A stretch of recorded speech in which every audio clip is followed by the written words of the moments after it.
Então nós chegamos aí no quarto aspecto, na quarta função da mente, que é manas. No início do nosso estudo, eu falei que manas é a mente superficial. Manas é a mente exterior. Manas é a mente inferior.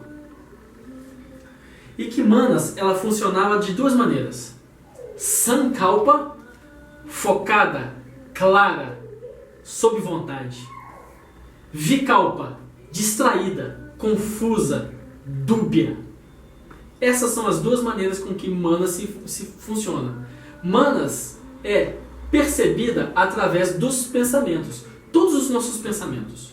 Tudo que nós produzimos na forma de pensamento acontece em manas. Manas é a fonte da onde todos os pensamentos brotam. Só que manas, da mesma maneira, a gente pode dizer como manas é a mente exterior. Eu não falei agora há pouco que Drashta Yoga, o yoga da lucidez, não é o yoga do sagrado anjo guardião. E também não é o sagrado anjo guardião, nós vamos também chamar no yoga de quê? De Purusha, né? De Drashta, aquele que vê, certo? Se o Drashta Yoga é o yoga desse Drashta, ele está então mais próximo do Drashta, está mais próximo do sagrado anjo guardião. Por outro lado, ou seja, Budi está mais próximo dessa lucidez do sagrado anjo guardião, do Drashta. Agora, por outro lado, manas, como a mente externa, a mente exterior, a mente inferior, ela está mais próxima do quê? Dos sentidos. Então, manas responde mais aos sentidos. Portanto, ela tem uma característica mais inferior. Certo? Tudo que vemos, tocamos, cheiramos, etc., produz um pensamento em manas. Esse pensamento pode ser claro ou confuso. Ou seja, manas é experimentada pelos e através dos sentidos. A gente sente um gosto, a gente produz um pensamento, seja ele focado ou seja ele distraído. A gente toca em alguma superfície, isso produz outro pensamento. Ou seja, a conexão com os sentidos é a fábrica dos pensamentos. Por exemplo, para elucidar essa característica Sankalpa e Vikalpa da mente, de manas, tem uma história que conta no Mahabharata sobre Dronacharya.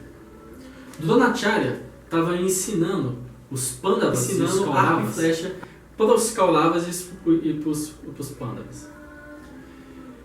E aí o Dronacharya ele falava assim, ele pegou um pássaro de madeira, cerâmica, pegou um pássaro de cerâmica e colocou lá em cima do galho. E falou assim para os alunos dele: eu quero que vocês acertem o olho do pássaro. E aí quando cada aluno ia chegando perto dele, ia puxando o arco e a flecha, ele chegava e sussurrava assim no ouvido do aluno: o que você está vendo? E o aluno respondia: eu estou vendo um monte de árvore, eu estou vendo um monte de folha, eu estou vendo espaço entre as folhas. E ele falava assim: pode baixar o arco, você já aprendeu a lição. E aí chegou a vez de Arjuna.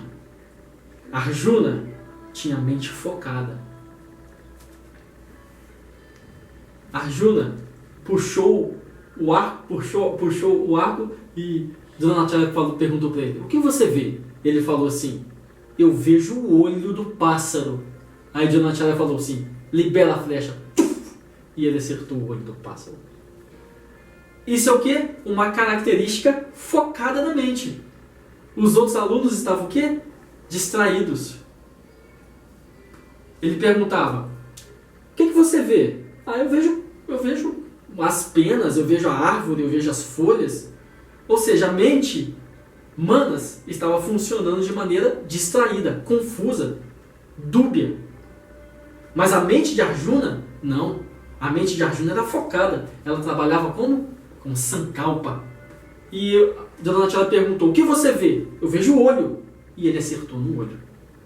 Essa é a diferença, uma diferença de uma mente focada para uma mente distraída. Né? Nossa mente é focada? Não. Por exemplo, hoje nós estávamos meditando. E aí, ou todas as vezes aí que nós sentamos fazer uma prática meditativa, qualquer pessoa, nós sentamos e a mente começa a fugir. A mente é para ficar aqui. E aí a gente fala assim, mente, volta pro aqui, pro agora. Mente, volta para minha respiração. Mente, volta para o meu corpo. Ou seja, a sua mente estava distraída. A sua mente estava funcionando em Vikalpa. Estava indo longe. E você falou, mente, volta. Ou seja, a sua mente rapidamente teve um flash de Sankalpa. E você focou a mente e falou, volta, traz aqui. E a mente voltou para o seu corpo. A mente voltou para a sua respiração. E aí você continuou se concentrando na respiração. E de repente, a sua mente fugiu de novo. Ou seja, Vikalpa acontecendo. Ou seja, na prática meditativa, nós experimentamos Sankalpa e Vikalpa toda hora. Todo momento. Essa é a função de manas, atuando em Sankalpa ou Vikalpa. Agora, como que nós gerenciamos então manas? Esse aspecto da mente. A melhor prática que os gurus, que os mestres ensinam para você gerenciar as funções de manas, ou seja, Sankalpa e Vikalpa, é Pratyahara. Só que as pessoas têm um conceito muito equivocado de Pratyahara.